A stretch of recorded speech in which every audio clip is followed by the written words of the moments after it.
Good evening and welcome to Everything Vaguely Paranormal. I am Ryan Roberts and these are my partners in the paranormal, Blake Smith and Shelly Pruitt. How are you guys doing? Hola, doing good. I don't know where that came from. Don't ask me. You've had. I've been watching Spanish two. lesson. You think you're bilingual? Not I have been at all. watching too much Dora the Explorer lately. Okay, leave me alone. I have Well, no and idea where today that my came son from. was trying to speak in Spanish to you, and he's about as bilingual as my left leg is. So, yeah. I'm doing great, Ryan. Thank you so much for asking. Let's get past that awkward opening. It's yeah.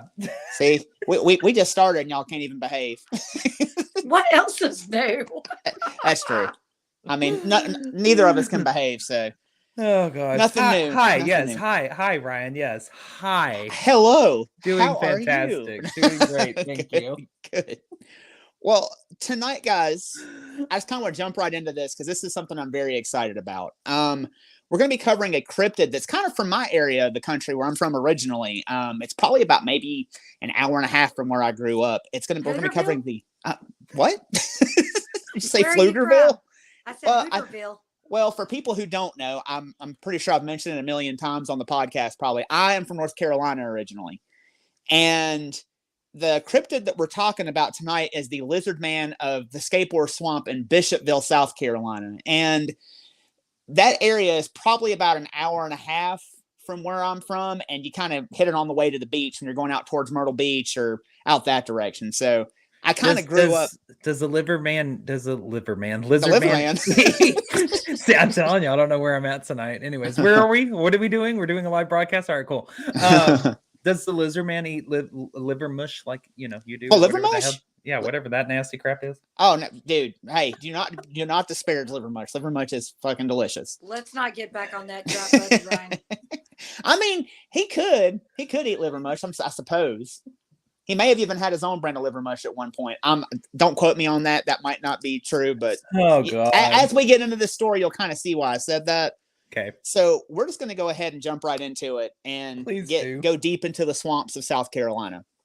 So Bishopville, South Carolina is a small little southern town.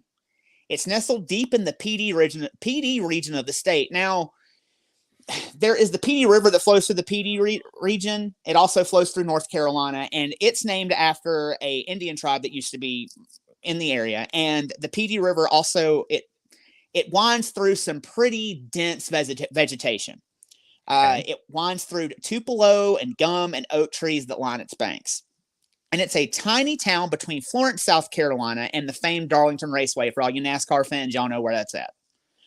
Now, life moves a little bit slower here, and the local community is very tight-knit. The town also sits on the edge of the Bishopville Swamp. And the Bishopville Swamp is a large wetland with deep and dark vegetation. It's a large, spooky area covering about 95 square miles, so it's a pretty damn big swamp. Yeah, that damn thing looks a little spooky. I ain't gonna be wandering around in that sun gun by myself. Hell no, not in the middle. Get stuck in the middle of the night, you're screwed. I apologize to my East Coast friends. I'm getting shit in the comments for saying liver mush is crap. Sorry. See, I told you. They got my back. It's your mama. Shut up. See, she's my mom's biased. always gonna have my back. She's biased. She's biased. Mama, you tell him. Liver mush is good. All right. Now, I'm gonna tell your mama stuff you said on the pre-broadcast. Well, it ain't nothing she ain't heard before. So. Now, the swamp sits on the edge of town and is frequented by fishermen and hunters.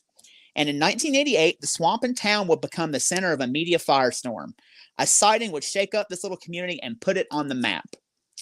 Now, to start everything off, on July the 14th, 1988, the day started like any other day at the Lee County Sheriff's Office. The deputies were going about their daily duties and going about their normal business and their morning routine, when suddenly the phone rang. And one of the most bizarre calls ever came into the sheriff's office. The Way family, who lived way out on the edge of town, no pun intended. I was just about to ask that, sorry. In the Browntown community on the edge of the Bishopville Swamp, called in and requested the department send some deputies out.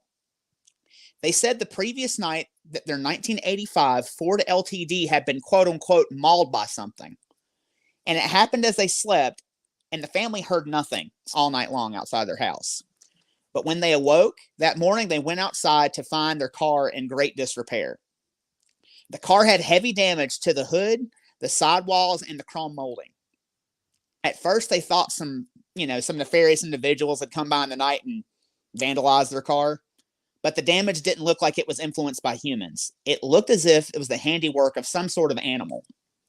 And in addition to the damage, they found strange hairs and footprints near the car. They couldn't make heads or tails of what had happened, so they called to see if the sheriff could send out a few deputies. And naturally, the sheriff's office was concerned and curious about what happened, so they sent out 2 deputies to investigate. Now, the deputies arrived at the Way home in Browntown. Now, like I said, the Browntown is a small community that's on the outskirts of Bishopville. Like it's just way out there. And when the deputies pulled up, they were greeted by Tom and Mary Way, along with their daughter Shirley. The perplexed family showed the deputies their car, and they examined the car thoroughly for any kind of clues of what could have done this. Sorry, I can't speak. The perplexed family showed the deputies their car, and they noted that the chrome had been torn from the fenders on the front of the car, and the sidewalls were beat up and scratched all to pieces. The hood ornament had been ripped off, and the car's antenna was bent. Also, some wires from inside the engine were torn out. And as the deputies looked more closely, they noticed on the chrome, they saw gnaw marks, like something had been chewing on the chrome that was ripped from the fenders. They also found clumps of red hair and muddy footprints all over the car. Now, the deputies were just as confused as the Way family. They couldn't figure out what had done this, and they'd never seen anything like this, so they immediately got on the horn and called dispatch and summoned Sheriff Liston Truesdale to the scene. Now, Liston Truesdale was a very well-seasoned law enforcement individual. He had been a sheriff in Lee County for the past 14 years at that point, and he had seen and heard just about everything there is to see and hear in the line of duty. But this whole situation was a first. When he received a call from the 2 deputies, Truesdale drove out to the scene to take a look at the evidence. And when he arrived, he examined all the peculiar evidence that was left at the scene. He then pulled the family aside and interviewed them. And although the Ways were a little bit wigged out, he determined that they were telling the truth. He also came to the conclusion that it indeed was an animal that had messed their car up. But he wanted to be sure just what type of animal it could have been, so he called in a biologist from the South Carolina Wildlife and Marine Resources Department. The biologist came out and looked at the red hair fibers that were left around the car. And he kind of figured that the hairs belonged to a fox, but admittedly couldn't figure out how a fox could do such damage to a car like that. I was about to say, a fox. Chew on car tires and chrome? Yeah, and apparently pull wires out of an engine. That's a crafty fox. Mm-hmm. Yeah, I ain't buying this. No. My first thought would have been a bear. Maybe a bear thought there was food in there because you said hair. Could be. And maybe got to messing with it and started playing with it or something. That was my first thought. But then, are bears red-headed, red-haired? Not in South Carolina. Like you're gonna run across a black bear. You won't run across any like a brown bear or anything like that. Black bears are. What if he's Irish? Yeah, what about a Scottish bear? Would you look at the fucking bear? No, honestly, what's like your fucking car doing parked in my yard? Honestly, Shelley's is a lot more logical because my first thought I went towards was Bigfoot, but that's okay. Yeah. I didn't even think bear. I went straight to Bigfoot. No bear, straight to Bigfoot. We're rubbing off on him, Ryan. We're rubbing off on him. Now I'm going with an Irish bear though, because yes, or Scottish bear. I'm good either way. Or Scottish, either one. But the sheriff and the biologist, they weren't quite done with the scene. They found another piece of evidence that the deputies had overlooked. During their investigation, they did in fact find the footprints around the car, but they also found another set of tracks. They were larger tracks about 25 yards from the car, and these tracks were headed back into the direction of Scapewar Swamp, which butted up to the back of the Ways property. Now, the tracks appeared to be bipedal, like something was walking on 2 legs, heading back towards the swamp. And the biologist and sheriff went with the most logical explanation. They figured that the tracks were that of a black bear returning to its natural habitat. But it still didn't explain why the Ways car was damaged like it was. Could a bear and a fox have been fighting and damaged the car? Possibly. Wait, what? I'm sorry. Wait, you got a bear and a fox in a fight over who's going to get to gnaw on the tires? I don't know. Who you got your money on? Again, I put my money on the fox. He said bipedal. I went straight to Bigfoot.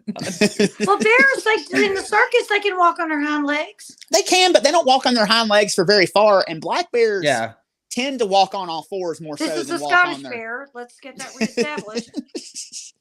I mean, and more, you can tell black bear tracks. They're usually in fours. They're not usually bipedal like that. Well, yeah, but this was a Scottish bear in a kilt. I mean, it could have been. But an even more important question came from one of our viewers was, how do you explain this to your insurance? That's a very good question. I went to sleep and some animals ate my car. I don't... That's a very good question. And I also have to ask, did Barney Fife, when we went out there, did he give him a sobriety test? Field sobriety test? Barney Fife. I don't know. But Andy, it's bipedal. She just said it's bipedal? Yeah. We did not drink before this broadcast, we promise. We promise. And this is just sweet tea. It was Goober and Otis out there, So... Now, it's possible that could have been what happened, but at what point did they open the engine and tear wires out of it? The whole damn thing just made no sense. And by this point, a crowd of onlookers had shown up around the Wace house, and the sheriff and his deputies went to break the crowd up. And while they were breaking the crowd up and making them leave, some of the locals informed the sheriff about something strange that had occurred a couple of nights before. The locals told them about members of the community seeing something that made their blood absolutely run cold out there in the swamp. They said that several locals had seen a 7-foot-tall creature with red eyes and green or brown skin roaming the area. And the locals believed that was what was responsible for the damage to the Wace car. Now, the lawmen were kind of left scratching their heads. This revelation about a 7-foot creature was way out of left field. The sheriff began asking for names of anyone who had seen the thing. And he was given the names of several people who may have seen it and leads on how to find them. And the sheriff was left reeling from all this. He's like, I came out here to see what the hell was going on, and now I got to worry about a damn creature roaming the countryside. What the hell's going on here? And he didn't realize what in the world he had just stepped into. So he goes back to his office and tries to contemplate everything. And surely there wasn't a hulking bipedal lizard or whatever out there roaming the countryside. But what had these people seen that had spooked them so bad? He was thinking. So in the following days, the lawmen tried to track down the leads that they had gathered, but came up with nothing but dead ends. It seems that the whole issue had just dried up, and no one seemed willing to come forward and say anything to anybody. However, all that would change on July the 16th, 1988, when a young man would enter the police station, and he would tell a story so wild that it would permeate local lore and legend and etch itself into the halls of cryptid lore and history.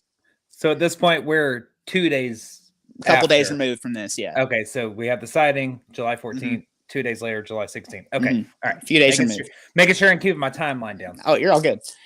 Now, that afternoon, Tommy Davis brought his son Christopher in to see the sheriff. Tommy had read an article in the newspaper about the Way family and the strange damage that had happened to their car.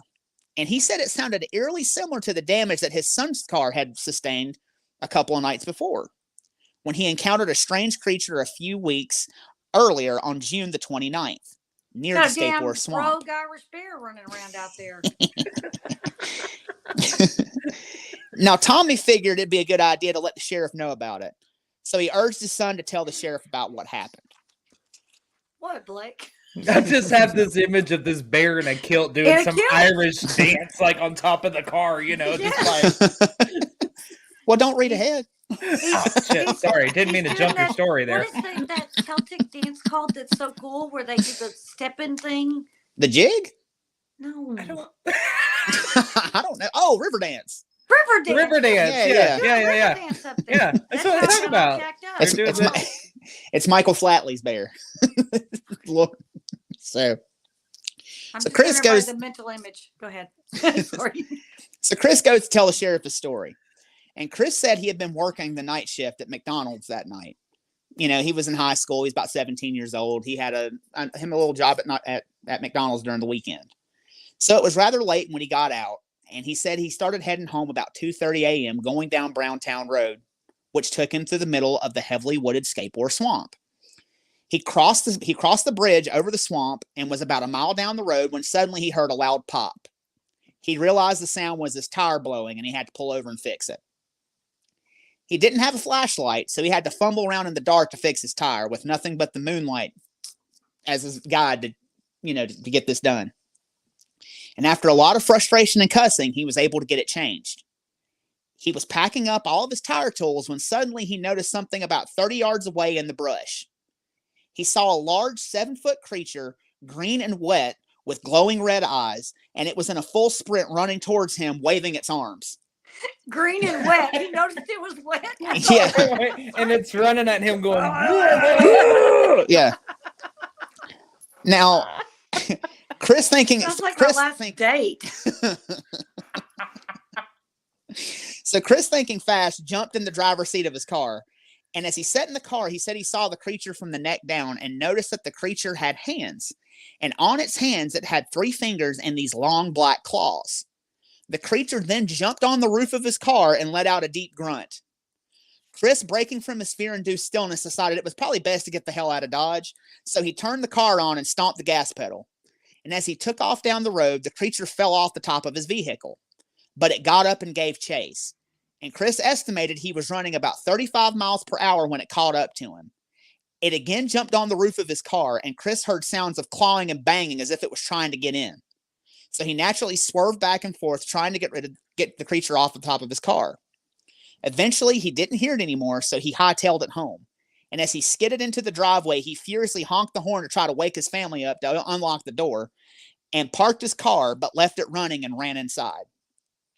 Now, his parents met him at the back door and asked him just what the hell was going on. This sounds vaguely familiar of a scene from Terminator at some point. I'm just saying, I'm just putting it out there. Lots of ripping and tearing of a car, dude, running after you really fast. You know what I thought whenever he said he ran 35 miles an hour? All I can think of is that lizard in the desert that puts its little thing up right his head. It just does like this. It goes across the sand. Yeah. Like has the flaps on the side of its neck. Yeah. I know what you're talking about. So that's what I'm thinking about. But then he gets him on and he's like, is there still a dance on it? As I said, just dance on top of the car trying to get in. But I'm going to tell you, anybody comes skidding up to my house, honking their horn, trying to wake people up, I'm going to think they're running from the law, and I'm going to pretend like I ain't home. Yep. I mean, but you never been so scared about something, you're thinking, God, please let my people be up so they can open the door and let me in. No, I was thinking, hell, I'm not going home. I don't want it to know where I live. I mean, he's left it in the dust at this point. I mean, he swerved, he got it off of his car, and he's made it back to his house. So, I mean, I don't know about you, but I'd be honking the horn, be like, God, somebody be up. Please, somebody be up. Somebody open the damn door. What's the problem out here? Now, Chris was very out of breath when he recounted his story to his parents, and then he began to cry from the terror that he endured. So his dad went outside to check out his car, because clearly something had happened to his son, because his son wouldn't just be crying like that. And when his dad went outside to check it out, he found a twisted rearview mirror and scratches all over the roof of the car. Now, the sheriff listened to Chris's story intently, and Sheriff Truesdale felt that he was being genuine and telling the truth, even though his story was completely out of this world. So to further validate his hunch, he had Chris repeat his story on tape, this time on the record. And Chris told the same story that he had told the first time. The sheriff asked him to draw a sketch of what he saw, and Chris drew a humanoid figure with 3 fingers and claws. Looking over the evidence, the sheriff took stock of everything, and he asked Chris and his father would they be willing to take lie detector tests. And they both fervently agreed, so the sheriff sent them home to await further instructions. But soon, Chris's story would go public because of loose lips at the sheriff's office. Now, the station owner of local radio station WAGS-AM had a friend who worked at the sheriff's office. This friend was there and knew Chris's story. So he told Chris's story to the radio station manager. The station manager immediately hopped on air and started talking about it, and started talking about a lizard man over the airwaves. He also called the AP, the South Carolina News Network, and United Press International to tell them the story. And the story began to grow legs and spread like wildfire. More radio stations and TV stations began to pick it up. and numerous newspapers also joined in on the frenzy. And before anyone knew it, the area was flooded with local press, just trying to get the scoop on the lizard man. Thrill seekers and curious bystanders also flooded the area, hoping to catch a glimpse of the reptilian terror. The swamp and town had become a whirlwind of human activity. With so many people on the lookout for the lizard man, law enforcement braced themselves because they knew it would be only a matter of time before someone else came forward with a story. And sure enough, at 2 a.m. on July the 24th, 2 teenage boys named Rodney Nolf and Shane Stokes busted into the sheriff's office, both out of breath and white as a sheet. They told the deputy on duty that they were out driving with their girlfriends on Highway 15 when a large muscular creature on 2 feet walked across the road. They watched it for a few seconds, and they watched it climb a fence and walk into the woods. The deputy on duty took down their statements and noted just how scared the 2 were, and filed it away in the lizard man file. A few hours later, the sheriff's office got a call from a resident of Browntown. They said they were hearing the strangest howling noises coming from the swamp, nothing like they had ever heard before. So Deputy Atkinson, who was on duty, decided to go out and investigate. But he'd be damned if he was going out there by himself. So he convinced State Trooper Mike Hodge to go out there with him. The 2 officers drove out to Browntown and began checking the back roads when they came across several crushed trash barrels beside the road. They got out to investigate, but both of them had a terrible gut feeling, like someone or something was out there watching them from the woods. So the officers got back in their car and drove up the road a short distance and made a U-turn and came back by the trash barrels. But this time when they came back, there were footprints next to the discarded barrels on the side of the road. They had not been there before, and it had only been about 2 minutes in the time they went down the road and came back. So they got out to take a look at the strange prints, and the officers took note of what they were looking at. The prints were that of a large animal, but they were not like any prints they had ever seen before. They had a large oval palm pad and prominent heel. They had 3 toes with a claw indentation that went about 1.5 inches down into the soil, and it measured about 14 inches long and 7 inches wide, with a stride measuring about 3 foot per step. Whatever made these tracks was absolutely massive. Okay, wait. Mm-hmm. You said an ovular palm pad mm-hmm. with a prominent heel mm-hmm. and 3 toe marks with claw indentions. And that went 1.5 inches down into the soil. Do we have any idea what a bear's paw print or footprint looks like? Yeah. Yeah, but I was thinking more like alligator track. Well, here's 3 on it, or there 4. Here's the thing too. Whatever it was, also had to weigh a lot because it was very hard packed dry ground, and in order to make such a indentation on hard packed dry ground, it would have to weigh a lot. So the officers were flummoxed. They couldn't figure out exactly what it was. Now, they tried to make their own footprints close by, but couldn't. And Deputy Atkins stomped as hard as he could and even jumped up and down to try to make an impact into the soil, and he couldn't do it. So the 2 men were spooked, and the tracks led into the woods, but the 2 officers decided it was probably best not to go in. They thought it'd be best to wait until daybreak to go trudging through the woods looking for whatever the hell was out there. Well, yeah, because nobody ever sees it during the day. It's only at night. Mm-hmm. Nonetheless, they called the sheriff, and the sheriff came to take a look. And when Sheriff Truesdale arrived, he took it all in and looked at the scene and noticed that close to the footprints, there were tree limbs that were broken off at about 9 feet, as if something had barreled through the woods. And whatever walked through there, the sheriff couldn't figure out. But he wanted copies of the footprints. So it grew 2 feet. I'm sorry, it grew 2 feet. Originally, it was reported being 7 feet. So it grew 2 feet in 6 days or whatever. Well, if you reach, I'm 5'7". If I put my hand up, I can reach well over 6 foot. So I mean, so he was running through the woods like this. Well, now remember, he did charge at Chris Davidson with his arms. That's true. Flying well, I mean, either that or is it climbing? Is it? I mean, I don't know. You know. I'm trying to make the height difference make sense to me. Go ahead. Well, he wanted copies of the footprints, so he put in a call for the deputies to bring a plaster or cast kit to the scene so they could make plaster casts and they could hang on to the footprints and examine them later. And he also put in a call for bloodhounds to see if they could track this thing through the woods. And when the additional deputies arrived to the scene with the plaster, they took the plaster kit and they made about 5 casts of the footprints that were left at the scene. And the hounds arrived soon after, but they weren't able to track the thing through the woods because they got about 150 yards into the woods and a gully washer of a storm blew up and washed away the scent. So they couldn't really track it. But something was going on out there in the swamp, but what it was, the sheriff couldn't quite put his finger on it. After that eventful evening and early morning, things kind of died down for a little bit. There were no reports of bipedal lizards for a few weeks. But on August the 13th, a 31-year-old Browntown resident and construction worker named George Holloman came by the sheriff's office and wanted to speak to the sheriff about something he had seen. He had had an encounter with something strange in the swamp about a year earlier. But he didn't really want to come forward initially because he thought his story, people wouldn't believe his story, but what he made him come forward was he decided that his story would probably help the sheriff's case because he had heard about all these different reports of this thing running around out there. So Holloman told the sheriff about his account that had occurred in early October of the previous year. He was out riding his bike around midnight. Since it was early October in the South, it was still a warm night.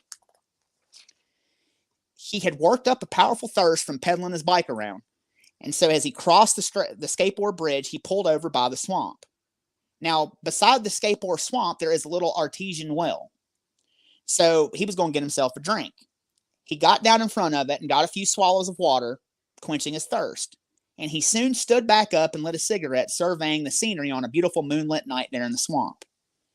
And he looked across the road at what he thought was a tree that had been struck by lightning, but was petrified when the shape began moving. It stood up and revealed itself to be humanoid in shape. It was about 7 to 8 foot tall and black in color. He couldn't quite make it out in the darkness, but it seemed to be covered in hair. Both he and the creature stood still, eyeballing each other. He dare not move. Every hair on his body stood on end and all of his muscles tightened. And suddenly a car approached. And as it passed, the creature's eyes reflected the car's headlights. The eyes glowed red, striking the fear of God further into Holloman. But the car seemed to startle the creature, so it retreated into the swamp. And Holloman wasted no time, jumped on his bike, and he pedaled home with all the intensity he could muster. Well, no shit. Yeah, so would I. But Deuces, now it's scared of cars when before it was chasing cars. I mean, I don't know. It's a wild animal. It's unpredictable. Whatever the hell it is. Okay, I'm just trying to get. It is a multifaceted personality, Shelley. Okay. Hairy reptilian. I'm with you. Okay. Hairy reptilian or an Irish bear in whatever in a kilt doing a jig on top of a car. We don't know yet. Okay, I'm just trying to keep you there in my head. Okay, all right, cool. Well, as he pedaled home, he wondered what the hell he had just seen, and he couldn't quite rationalize it. Didn't tell anybody about it for a long time, but he decided he would tell Truesdale, and Truesdale listened intently to the story, and the sheriff determined that he was telling the truth, or he believed that he saw something. So he asked Holloman to give him a written statement, and he continued the investigation and filed it away with all the other reports. Okay, backtrack real quick. Just make sure I got this timeline down. So this is in October of the previous year of the car accidents. Yes. So the car accidents were in July of we're in June of 88. And then July. And then in July again. So this is in October of 87. Of 87, but this story came afterwards. Now coming forward in August of 88. Yes. Okay. All right. Now, Sheriff Truesdale continued to track down people who had a story. Shortly after he spoke to Holloman, Truesdale found George Plyler. Truesdale took down a police statement from Plyler as he told his story. Plyler told the sheriff that his encounter had actually occurred 2 years earlier. Plyler and several men were working on they were beside the swamp working on a pig pen to put next to the swamp. It was around dawn that morning when the sighting occurred. As they worked, Plyler said he got the feeling he was being watched. And the hair on the back of his neck stood up, and he turned around to see a creature he could not identify. He said its face was shaped like a human's. It had red eyes and arms, and its arms hung down like an ape's. It turned and ran through the brush on 2 legs. Its arms seemed longer than that of a human's, but the legs were long and skinny and connected to a little body. Plyler turned back around to see if the men who were working had seen anything, but they were too busy in the mud, and he had been the only one to see it. So he decided not to say anything to him because A, they would think he was crazy, and B, they might get spooked and leave him to put his pig pen in all by himself. As the men worked, his curiosity got the best of him. So he walked over to where the creature had stood. There in the mud, he found a 3-pronged track about 12 to 18 inches long. Plyler didn't know what to make of it, but just kept it to himself. Truesdale took his statement and put it with the others. So you got someone else who's seeing a 3-pronged track. And this is prior to the guy who had his experience in 87. Yes. So this is actually 2 years prior to 2 years prior. Accident. Okay. And the 3 prongs showed up in Chris Davidson's story as well. The 3-pronged claw. Right. Yeah. So far, all of them agree on one thing. It has red eyes. Red eyes and 3 prongs. And 3 prongs and fur, except for one. One said like brown or green. Brown or green skin. Wet, scaly skin. Yeah. Wet, scaly skin. Yeah. Which I'll explain that later, which I think you'll like. So while Sheriff Truesdale was busy tracking down all these leads and getting all these stories together, Chris Davis had become a local celebrity. Due to all the attention that Bishopville was receiving, the town had made a makeshift Lizardman info center, and Chris would make appearances at the center. He began signing autographs and answering questions for curious visitors. Then he was approached by a businesswoman named Joy Rice. She came in from nearby Sumter, South Carolina, and signed on to be his manager. Soon, of course she did.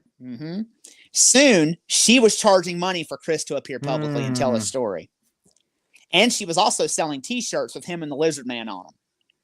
He was now getting paid to relay his story, which raised a few eyebrows. But to silence detractors criticizing him, he did in fact take a lie detector test on August the 18th. It was conducted by Sumter Police Captain Earl Berry, but paid for by a marketing firm that had worked with Chris at a few of his public appearances. Chris took the polygraph test and passed, seemingly validating the young man's story, but under some somewhat dubious circumstances. Questionable.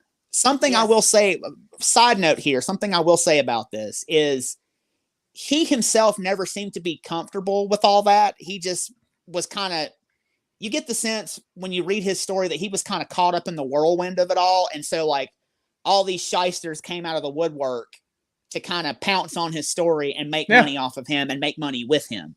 Yeah. So, because he even said at one point, he's like, the money's nice, but I don't really, it's not really needed. I mean, this really did happen to me, but so you do have that element going on. You have some people who are trying to make a quick buck. It just makes it so much harder to just say, it's 100% credible when your star witness is like, oh, I'm getting paid to be here and I'm signing autographs and I'm selling T-shirts and taking a polygraph paid for by a marketing firm. By a marketing firm, Again, there's a reason why polygraphs are not able to be admitted into evidence because number one, you can fool them, you can beat them, and number two, if you believe what you are saying, you will pass it. Yeah. I mean, God, I think there was a guy who was a polygraph expert, and he was talking about how literally you can beat the polygraph test by clenching your butt cheeks. I'm not kidding. Like if you clench a certain way, it's quite that easy. But... like if you clench a certain way, you can like fool the polygraph test where it looks like it's. Let's all take a polygraph test.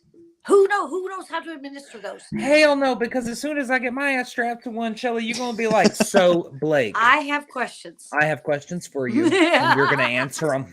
I'm not taking a polygraph test anywhere near Shelly. No, me neither. It. Nope. Y'all are chickens. Yep. I'd answer anything y'all want to know. Bullshit. No, you wouldn't. Because no, you wouldn't. She'd answer She'd answer anything that we wanted to know, and she would ask us any question we didn't want to answer. Absolutely right. It's exactly there how that would would be things she wouldn't answer. Patreon exclusive. No. I need to find somebody who do give us a polygraph. Nope. For the show. Nope.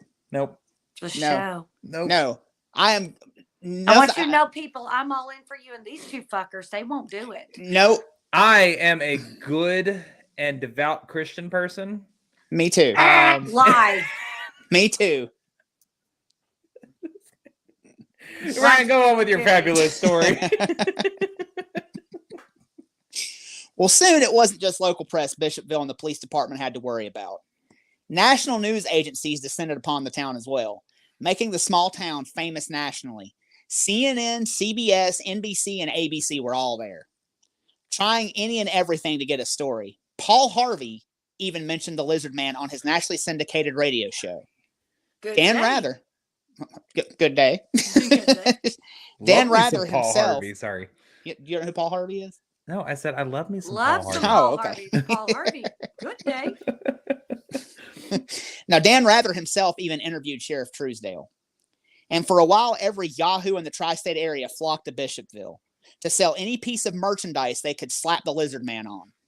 The roads in and out of Scapor Swamp were lined with merchants and people trying to catch a glimpse of the Lizard Man. The national and local focus was on this sleepy little southern town. But all the while, Sheriff Truesdale worked the case, and the stories kept coming in.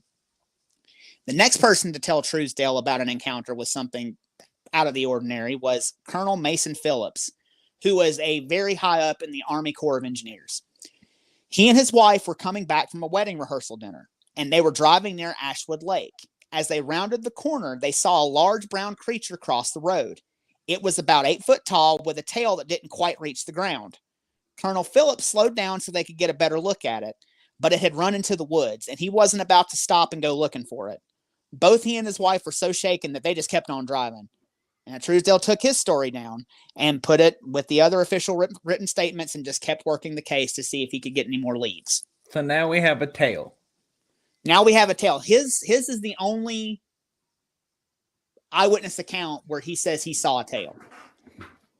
But did he squeeze his butt cheeks and answer questions too? I mean, he could have. I don't know. I'm telling you, I'm so deaf that whenever you said, I thought you said they were driving their ass by the lake. Ashwood Lake. Yeah.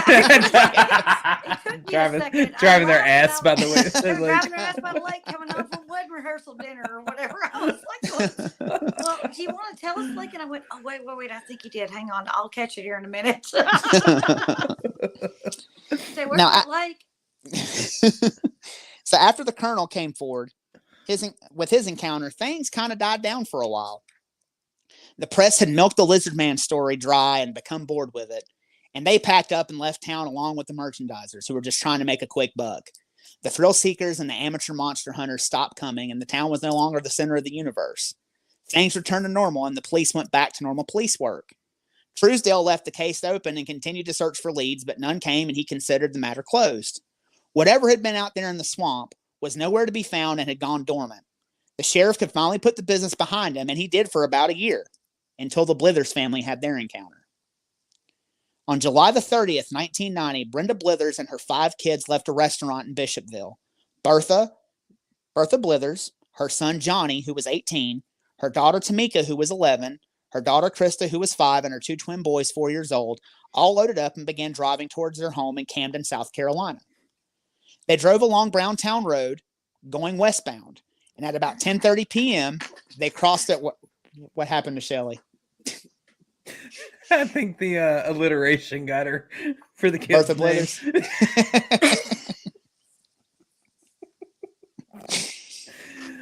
Sorry. I'm sorry. That just doesn't sound credible right off the bat. What, Bertha Blithers? Bertha Blithers did the reporting. It just doesn't sound credible to me. Go ahead. I mean, she can't help her name. No, I know. We're not trying. Sorry. No, it just didn't sound credible off the bat with me. Okay, so the Blithers family. The Blithers family. Yes. They were driving along Browntown Road going westbound at about 10:30 p.m. and they crossed over I-20 nearing the intersection of Hickory Hill Road.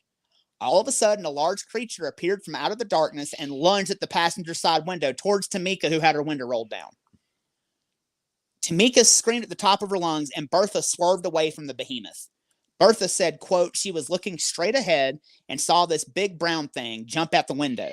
So she swerved to avoid it and keep it from yanking her daughter out the window, end quote. Once they got around the creature, Bertha slowed her car.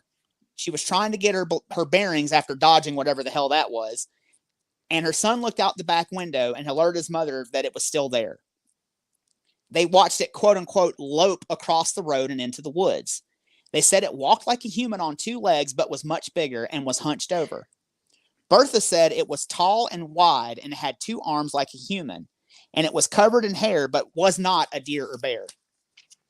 It's Bigfoot. I'm telling you, everybody's describing Bigfoot. Her son Johnny said it was, quote, 6 foot tall with big eyes and covered in brown hair. Johnny urged his mother to go back and take a second look, but Bertha Blithers refused and booked it home. Go back, Bertha. Go back. No, put it in reverse, Bertha. Go home, Bertha. Go home. Screw that shit. Still shaken from the incident, she called the police to report it, and Deputy Ed Corey responded to the call.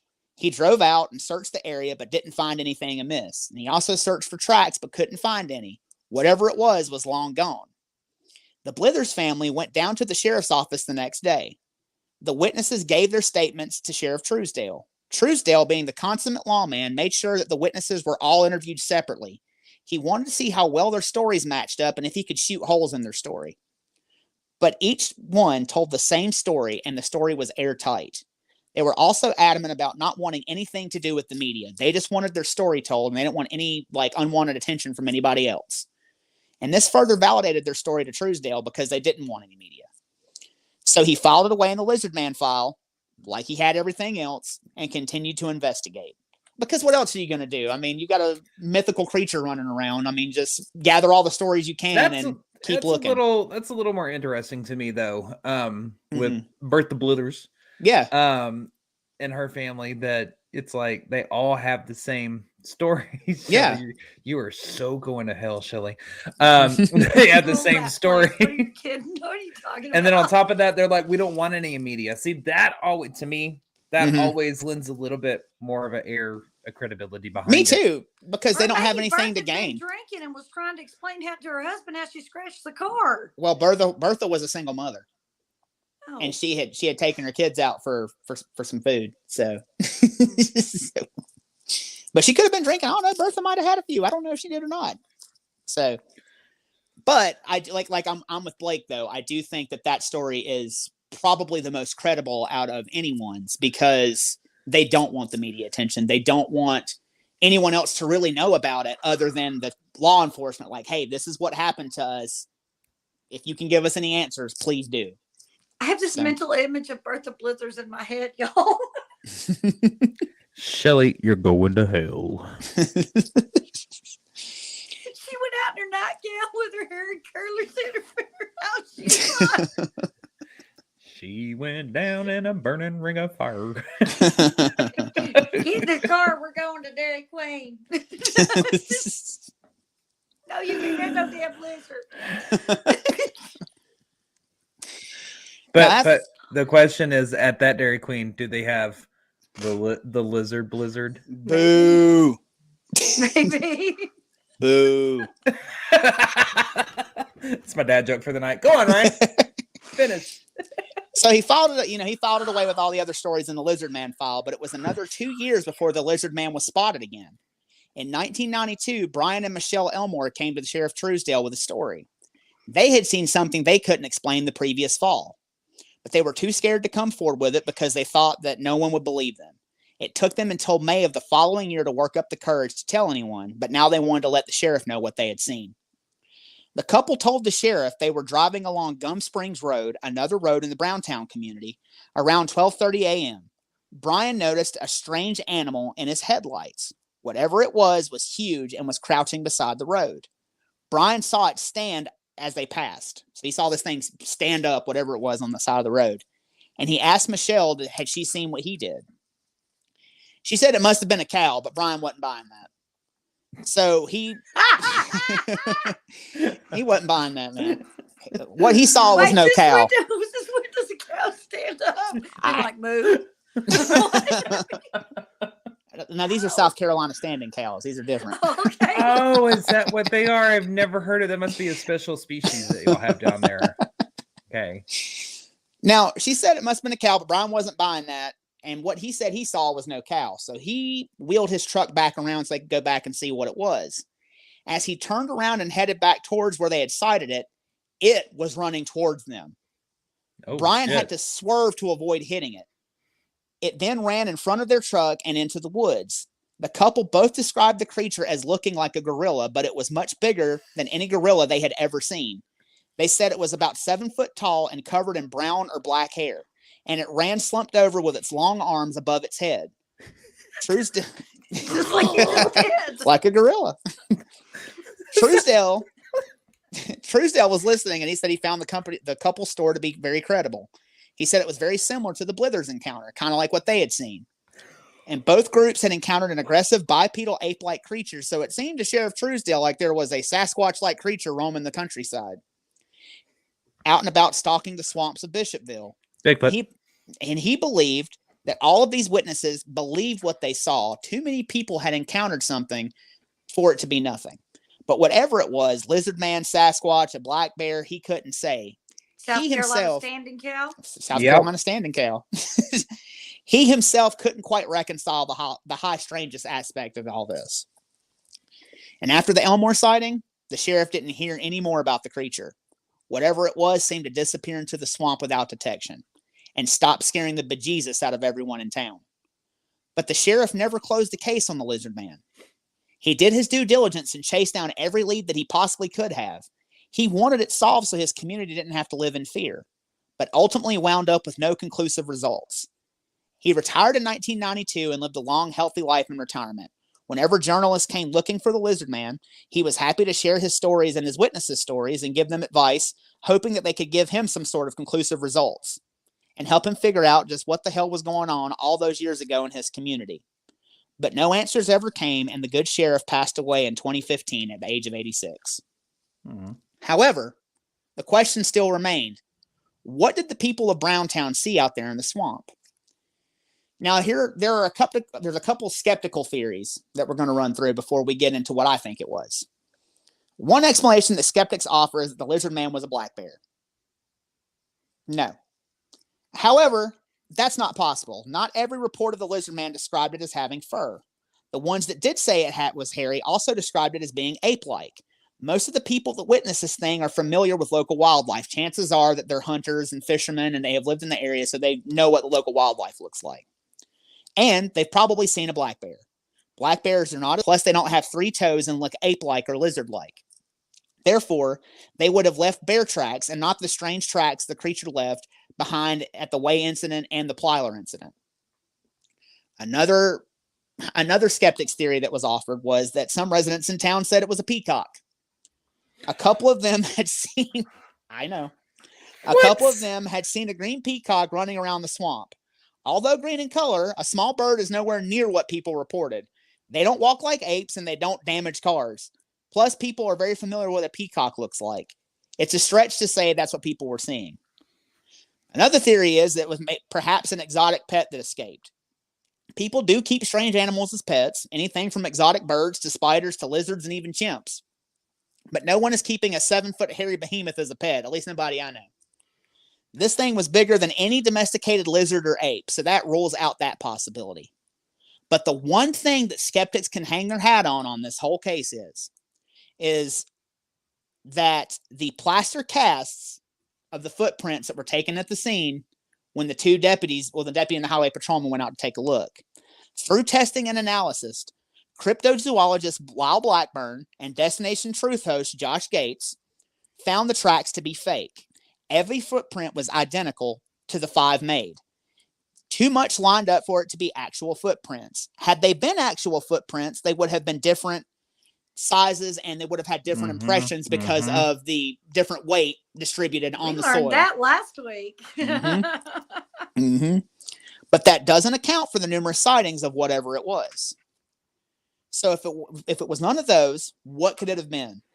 I think that the most plausible example, the most plausible paranormal example, would be that it was a Bigfoot or a Sasquatch or a Sasquatch-like creature. Just look at the evidence that was collected. Every witness reported a bipedal creature with long arms. Most of them reported a hairy creature that looked and moved like an ape, although Chris Davidson's story differed. He said what he saw was green, slimy, and scaly. However, it is possible that he saw a Sasquatch but misidentified it for a lizard. If this thing is covered in hair like he said, like people said it was, and it lives in the swamp, it could have been covered in algae or mud that dried on its hair from being in the swamp, giving it a cracked, scaly lizard-like appearance. But based on the eyewitness reports, whatever was out there most closely resembles a Sasquatch, and it was aggressive. It's the only explanation that makes sense, and it looks and behaves nothing like any of the local wildlife and was bigger than anything else out there and definitely made an impression on anyone that saw it. But one thing is for sure, if you ever find yourself in Skateboard Swamp, be very alert because you never know if the lizard man is out there lurking. It's a deep and dark swamp, and chances are no one will hear you scream. Da, da, da. So what do y'all think it was?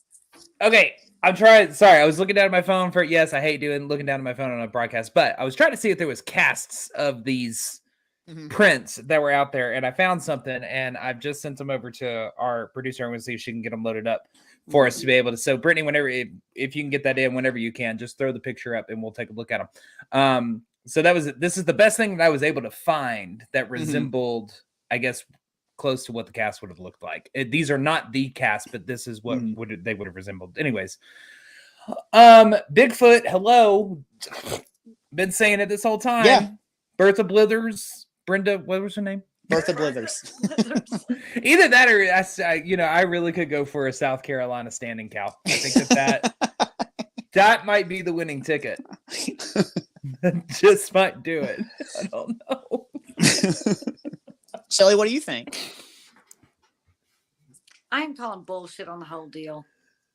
You think so? I think that is somebody who was trying to scare these people and got a whole big rise. I think they were in a costume. I really do. And you know me, I'm a big believer in Bigfoot and all that stuff. I think that stuff's out there. But I think that perhaps the impression was given that they were being chased. They were chasing your car. I think maybe you could do that with lights. It could make you look like you're closer. You could damage a car very easily. I don't think Bigfoot knows how to pop the hood and pull out wires. I think that it was somebody who suddenly was like, hey, we're making money off this. And the glowing red eyes, that's really easy. Flashlight coming through a couple of eye slits that are cut. And they're not going to follow me. They're scared. And why do none of these South Carolina people have guns with them? I'm sure they probably did, but because they should have shot that son of a bitch and collected the reward. There they are. Yeah, there's the that's the close that I could get to finding what the cast would have looked like, just so everybody has an idea. 3 prong. Okay, so 3 prongs with claw marks that went 1.5 feet into the ground, a prominent palm portion, palm pad and a heel, prominent heel. Yeah. That looks like 3 bones stuck on the end of right a off biscuit. the bat. I say right off the bat, that casting does look like a fake. The casting does. Oh well, God, yeah. Right off the bat, 3 bones stuck on a biscuit. Man, that sounds like a dirty movie.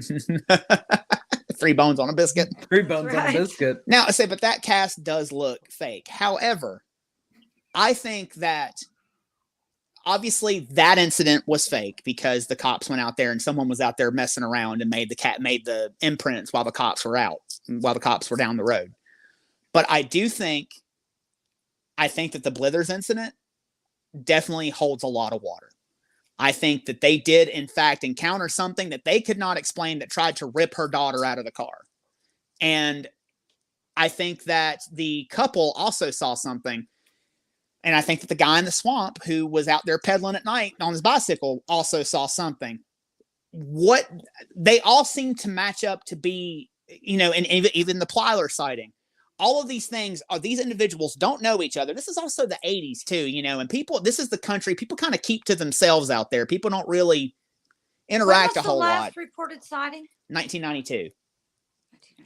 Now, I will say there was another incident that happened in 2004, but I didn't include it in my story because it was another car that was damaged in Bishopville, South Carolina. And this couple called the cops, and then all of a sudden the whole lizard man thing kind of got kicked up again, but there was no evidence to suggest that it was a lizard man or anything that wasn't other than a wild animal that had messed their car up. Can I ask again, who was it that administered the polygraph test? It was the captain of the Sumter, South Carolina police force. Okay. And who was the sheriff in the town? Sheriff Truesdale. Liston Truesdale. What year did Liston Truesdale die? He died in 2005 or 2015? 2015. The sheriff was perpetrating the hoax. I I don't think so. I think he had other things to worry about. Why would you not investigate it? I just you kept saying it, he kept putting in a file. He kept putting in a file. He did keep investigating. So I'm saying he kept investigating. He hunted all those leads down, other than the couple people that did come into the sheriff's office. But I don't think it's a costume. Now there was a story about it. There was a guy who claimed his story ended up not matching up. That's why I didn't include it too. Like he claimed that he had a place called the Butterbean Shed, and he said someone was trying to steal his air conditioner one night, and he put a burlap sack on and chased him down the road. And so he tried to claim that he was Lizard Man, but it didn't match up because people did not see a guy in a burlap sack running around from the Butterbean Shed. Brown or greenish color, and but 7 to 9 feet tall. I don't think so. Sorry. Maybe he just held his hands up in the air like y'all were saying before, man, with that sack on it. No. I think the sheriff was in on it. I don't think so. What a delicious hoax. I don't think so. You're the one in charge of investigating it. It never gets found. We won't go into the swamp. Oh, the trash can's being eaten out of scares us. We're not going to go. Oh, he wasn't the one at the scene with the trash can. That wasn't him. But these all get put into the file. Yes, as he's hunting leads down and as he's looking for different things. As he's talking to all these people. Yes. You don't know he was looking. He's talking to them after he perpetrated the hoax. Let's see if these dudes come in. I think he's got other shit going on. It's a small town. He doesn't have anything else going on. Yes, he does. He's the sheriff. He's got other shit going on. He's got other shit he can do. Yeah. I'm from a small town. They don't have shit going on. Well, yeah, he's got other shit he can do though. I don't think he's not out in a costume running around. I think that they know that for sure. What a fantastic conspiracy. It's the sheriff all along. No. I really don't think so.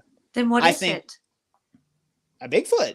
Or there's something out there running around scaring people. I don't think it was a Lizard Man. It's the chief of police. I don't think too. It was. Well, no, that's in Sumter. Sumter's not. I think it's the sheriff. I think it's the sheriff. The sightings haven't happened. I don't think since so. He died. There have been a few things that have been sightings, but there's been nothing. There's not been any prominent sightings. Exactly, nothing like when he was alive. Strange. So from 1992 to 2015, he did nothing. He didn't. If he was perpetrating a hoax, he was getting tired. He gonna do this Lizardman shit once a year. No, I don't think. I think that the sheriff was doing his due diligence. I think he was actually trying to put a lid on the whole thing. I think he was in on it. I think brought a lot of tourism.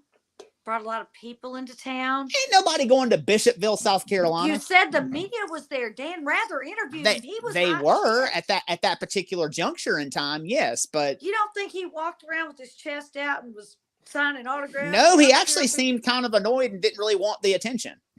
He was doing other shit. Like he was actually trying to do his work and was actually a little annoyed by the news media being out there kind of putting a wrench in his plans. Yeah, if they're all watching, he can't go do more sightings right off the bat. He's got to wait.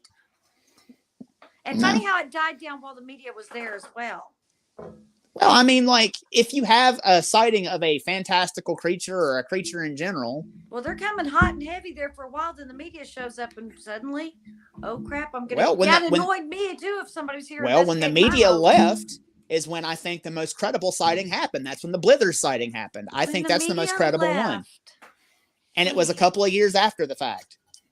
I think that's the most credible sighting. When the media left. Yes. And everybody seemed to have forgotten it. And they didn't want to go public with it. I think that they actually had something happen to them that scared the shit out of them. I'm sure they did. And why the fuck would the sheriff run at a car? That's what I'm saying. Why would he run in the path of a fucking car that's going down the road? He knew Bertha would swerve. She wasn't that kind of woman. She don't run down something in the middle of the road. It wasn't just him. It was also the other couple that almost hit the other one when they turned around. Why would he or anybody else willingly put themselves in harm's way to try to just scare somebody that they could have been nailed by a car? A lot of people have gone a lot of distance for very much less. Well, I think you're wrong. You can think it all you want. It doesn't make it so. Mm-hmm. Yes, it does. You lose. Good day, sir. I said good day. I think the sheriff's absolutely in on it. I really don't. I really don't. I don't think so. I truthfully. Of convenient coincidences. Wait. What do you think, Blake? Who did it? What is it? I think it's all bullshit, and I think it's all made up. I think it was a hoax that was perpetrated. And if no, I can't say if, because honestly, in my opinion, you have too many people who I think are trying to cash in on something, who are trying to gain notoriety from something, who are trying to profit from something. So therefore, I don't think that there is a thing, there's such thing as the Lizardman of Bishopville, South Carolina. That is my own opinion. I think that it was somebody that was just making a hoax and creating some type of stir in the. I think it was several somebodies. I think there was one main somebody that started it off, and I think several somebodies. I think that's why there's the differences in the height, the way they look, the red glowing eyes. That's what everybody seems to agree on. That's easy. I could probably go build me a half ape, half lizard man looking costume, make my eyes glow red. I think that's too easy, and just the differences would account for it being multiple somebodies having fun playing a game and scaring people. In all seriousness, because I got to razz you a little bit. In all seriousness, I think that the majority of the sightings were hoaxed. However, I do think that the Blither sightings, something happened to them. And this is why Ryan can't take a polygraph test with you, Shelley, because I knew he's going to fail. Because he's going to whenever fail he just starts miserably. saying, "I think you're wrong," that means he's out of argument. Ryan, how tight did you have to clench your butt cheeks just then to get that out? Shut up. Yeah, I do think I think that it's mostly a hoax. I don't think the sheriff, though. I don't think that he was in on it. I think maybe he may have been a victim of it as well. I think there's probably a couple of good old boys out there like, look at this dumb son of a bitch, look what we did, But I think the Blithers really did have something happen to them, though. Really good point. Just put into our comments. Thank you so much for actually. I'm gonna post that one up. Says there was a guy in Florida who wore lead penguin foot-shaped boots, convinced the locals of 300-pound penguin. Yes, it was right on the beach. Y'all have heard of that, right? Yes. Right, oh my God, yeah. I totally forgot about that until that was just put in the comments. Thank you for posting that. That's go a long way. Yes, they do. This mass hysteria just to see if it will grow. Yeah, that's the kind of crap I would do. Let me tell you this. Like, hold on. Y'all keep talking for just a second while I find this image, and I'm going to load it up because this is the. Oh wow, it's like right here. This is supposedly a sighting of this lizard man, and I just want y'all to show. Y'all remember last week the Muppet Nessie? Yeah, Muppet Nessie. Yeah, this is very much along that line. So give me just a second. Let me get it loaded in here. This is your sighting of the Lizardman of Bishopville, South Carolina. You're the most recent one. Yes, the most recent one. Hey, that's not right. Yes. The color of the eyes. Are the eyes red? I don't know. He's strolling though. He's strutting. If I was built like that, it's kind of ape looking with a tail. It looks like it's held its arms. I'm not gonna lie. The most accurate representation I've seen. Like I said, he was strutting. I'm gonna be. They said nope. Lizardman got him. No, that was an Amber Alert that got me. I totally forgot where I was going to go with that. No, I was going to say he was strutting. If I was built like that, I'd be strutting through the swamp too. Look, but I will say this: if you want to read a really good book about it, and one that I read and I really, really enjoyed, read The Lizardman: The True Story of the Bishopville Monster by Lyle Blackburn. It's very, very good. It's a very in-depth look at everything that happened, and it even has the police reports in it. You can read the actual police reports, which is really interesting. See, now that's what I like. I like getting down to what the officials have in to the nitty-gritty. Yeah, love that. The details. Yeah. So check that out, and that was a very, very fun read. And if you're into this sort of thing, because I'm not gonna lie to you, I grew up. I heard the story. And I heard about Chris Davidson's initial encounter. That's the only one that I knew about. I didn't know about all these other encounters that happened. I knew about the kid that was changing his tire and got chased by something. And reading this, like I said, I found all these other sightings, and I still stick by the Blithers. I think they saw something they can't explain that scared the crap out of them. However, all the other ones, I think, were, like we're saying, I think it's just a hoax was being perpetrated by some good old boys out there in the swamp, and they all saw it. And they told somebody about what they did. So somebody says, hey, we're going to do that too. They're going to try and make money. I mean, that's what it boils down to. I'm sorry, I can't. There's no such thing. I'm just going to go ahead and say this now. Y'all, the people in the comments can grill me for it. I don't care. There's no such thing as lizard people. That's just me. I can't cross that line. I'm not to go that far. I am. I can't cross that line. I cannot cross that line. That's where your line in the brain. That's the line in the brain right there. There are no lizard people. I'm sorry. I can believe in a lot of stuff. I just cannot get on board with that. I cannot get on board with the lizard man. I don't think the lizard man is real. I think lizard people are absolute. We're coming up on Alien Month. We'll talk about that later. We'll talk about the reptilians. We are coming up on Alien Month. You're all right. I mean, I don't know. I think we should go out there and look for him. I think we should go in the swamp and we're gonna go hunt. There and I ain't gonna go hunt in a swamp. I'll there's go hunt snakes there's snakes in a swamp. I know it. I ain't hunting. Can I take marshmallows and feed them to the crocalligators?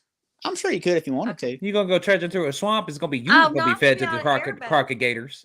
I'll be like, I'll be on air. I went out in the swamp one time. Cajun going, shoot him again, Elizabeth. Shoot him. Wait, you're in South Carolina. I know.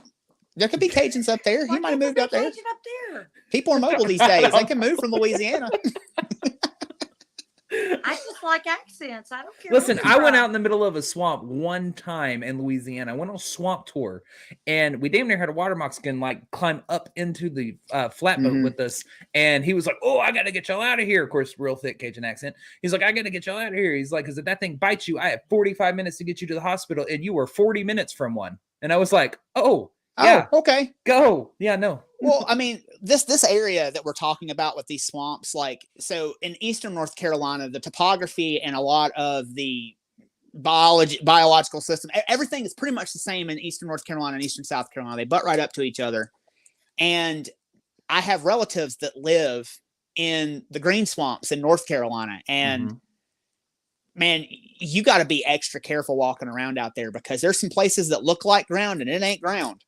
It's the water. You step off and there are gators the size of pickup trucks and they're waiting on you to fall in. So nope. Yeah, you don't want to mess with that. Have fun. But in conclusion, sum it up. What do y'all think? Fake, hoax, doesn't exist. I think it's a hoax, and I think that if the sheriff went in on it, then he probably knew who it was. I can believe in the Missouri space penguins before I can believe in the lizard man. Okay. I will pose one question to you while we're wrapping this up. Do you think any of those encounters were legit with something? No. Not even the Blithers? No. You don't think the Blithers encounter was legit? No. I think that one was legit, but other than that, I think that one to me would hold the most water. But I still don't think it was. What about the guy that was out there in the swamp at night? With birth of blizzards, I'm gonna tell you right now. Everybody who's a parent knows that if you panic, your children panic, and if she panics and suddenly she's screaming, guess what? Everybody, the car's gonna be screaming because mama's screaming, and suddenly everybody's screaming. You don't know why. And I think I see something because mama said she saw something, and now you're seeing it, whether it's there or not. Not saying that the kids would be making it up. They probably legitimately got that moment of terror and were imitating their mother's moment of terror because they were scared mama was scared. So good point. Yeah, true. Well, I think we all agree, except for on one thing. I think we all agree that it was fake. It was a big old hoax. And man, we all agree again. That's weird. Brian just had to get a rise out of you tonight, Shelley. That was it. I did. I always know when we had an argument, he just goes, "Well, you're wrong." Right, you're not a very good debater. When you're out of topics, you're like, "No, you're wrong." No. Yeah, that doesn't work. No. Hard proof, sir. Hard proof. No, I just had to say, "You're wrong. You lose. Good day, sir." I just had to say that. Yeah. But yeah, like we all agree, and that's another rare one where we all agree that it was a crock of shit. So that must be what it is. That's got to be what it is. I agree. Now, Blake, tell them what they need to know. Awesome. Well, we don't have too many announcements now. I mean, we're down to just a couple. So if you would like to catch us at one of our speaking events, you can catch us at our next Paracon that we're going to be attending. That is going to be July 14th through the 16th in Kansas City, Missouri. That is Metacon. They are going to have a large lineup of speakers. It is a 3-day event, full days as well. They're going to have 30,000 or 40,000 square feet worth of shopping and healers and metaphysical type stuff. It's where the metaphysics and the paranormal basically cross over. So you're going to get all kinds of people. Like I said, that's July 14th through the 16th in Kansas City, Missouri.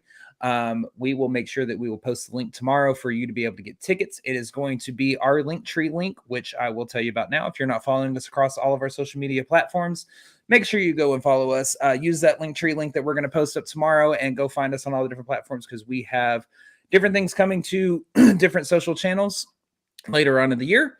So if you're only following us in one spot, you're only getting a portion of what we offer. The Linktree link is going to include all of our social platforms, our public events, as well as our Patreon. And right now, for $5 a month, you can unlock, I think it's over 100 additional Patreon exclusive videos, pre and post broadcast, Paracon events, exclusive evidence, us being idiots, us being idiots, and us being idiots. And find out you had a very strange injury tonight. Oh God, yeah. Oh yeah. Also, wherever you're watching, make sure you leave us a review, because the more you review us, the better we'll be able to reach out to other people. We'll be able to bring in more content and bigger and better things. So if you have any stories, comments, or questions for us, please feel free to send those to the evppod@gmail.com. That's THEEVPPOD@gmail.com. Like, share, and subscribe. So, for my partners in the paranormal, Blake Smith and Shelly Pruitt, I'm Ryan Roberts. This is Everything Vaguely Paranormal. And for Brittany pressing the buttons in the back and making us look good. And we kind of forgot her the last 2 weeks. Sorry, Brittany. This is Everything Vaguely Paranormal. We will see you next